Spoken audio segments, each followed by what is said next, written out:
ఇప్పుడు random blood sugar, semen analysis, diagnostic tests పై 50% discount, ఉచిత IUI మరియు IVF కన్సల్టేషన్, ఉచిత అల్ట్రాసౌండ్ స్కానింగ్ అందిస్తున్నారు. 49 అంటే సంతానం, 49 అంటే సంతోషం.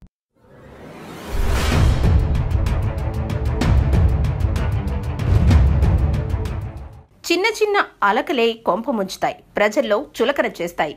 ఇప్పుడు ఆ ఇద్దరు మహిళా ఎమ్మెల్యేల విషయంలో అదే జరిగింది. మహిళా నేతలు పార్టీకి మంచి పేరు తెస్తారనుకుంటే జగన్కు కొత్త తలనొప్పులు తెచ్చిపెడుతున్నారనే విమర్శలకు ఛాన్స్ ఇచ్చినట్లయింది వీరి పనితీరు. ఇక అసలు విషయానికి వస్తే గుంటూరు జిల్లా తాడికొండ ఎమ్మెల్యే డాక్టర్ ఉండవల్లి శ్రీదేవికి చిలకలూరిపేట ఎమ్మెల్యే విడుదల రజనీకి మధ్య మంచి సంబంధాలు లేవు.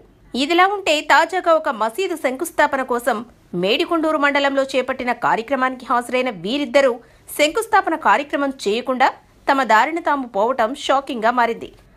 మసీదు శంకుస్థాపన కార్యక్రమానికి స్థానిక ఎమ్మెల్యే డాక్టర్ శ్రీదేవిని ఆహ్వానించారు. ఆమెతో పాటు వైఎస్ఆర్ కాంగ్రెస్ పార్టీకి చెందిన చిలకలూరిపేట ఎమ్మెల్యే రజనీని కూడా హాజరయ్యారు. అయితే రజనీని పిలిచిన విషయం శ్రీదేవికి తెలియదంటున్నారు. ఈ కార్యక్రమానికి తొలుత శ్రీదేవి హాజరయ్యారు. ఆమె వేదిక మీద ఉండగా చిలకలూరిపేట ఎమ్మెల్యే రజనీ వస్తున్నట్లుగా నిర్వాహకులు వెల్లడించారు. దీంతో శ్రీదేవి ఆశ్చర్యానికి గురయ్యారు.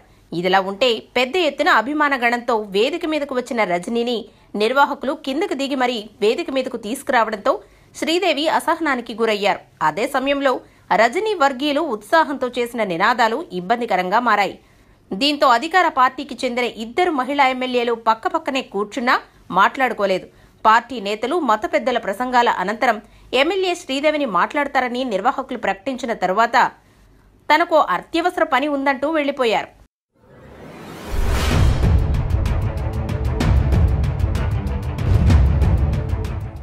ఆమె తీరుతో అవాక్కయ్యారు నిర్వాహకులు. దీంతో అవమాన భారానికి గురైన రజనీ తాను వెళ్లిపోతున్నట్లు తెలిపారు. నిర్వాహకులు ఒత్తిడితో ఉండిపోయిన ఆమె మొక్కుబడిగా మాట్లాడి మసీదు శంకుస్థాపన చేయకుండానే వెనుదిరిగారు. దీంతో నిర్వాహకులే మసీదు శంకుస్థాపన పూర్తి చేశారు. ఈ వ్యవహారంలో ఎవరిది తప్పు, మరెవరిది ఒప్పు అన్న విషయాన్ని పక్కన పెడితే ఒకే పార్టీకి చెందిన నేతల మధ్య ఎంత విభేదాలు ఉన్నాయో బహిరంగంగా ఇలా బయటపడిపోవడం ఏమాత్రం మంచిది కాదంటున్నారు. ఈ తరహా అంశాలపై పార్టీ అధినేత జగన్మోహన్ రెడ్డి సీరియస్ అవుతారని తెలిసినా కూడా నేతలు తమ అసహనాన్ని దాచుకోకుండా బయటపడిపోవడం ఇప్పుడు సంచలనంగా మారింది.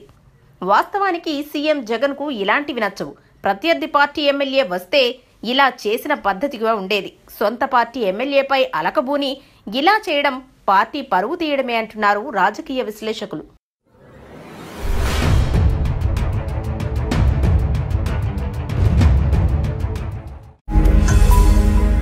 ఈ వీడియో గనుక మీకు నచ్చినట్లయితే లైక్ చేయండి, షేర్ చేయండి.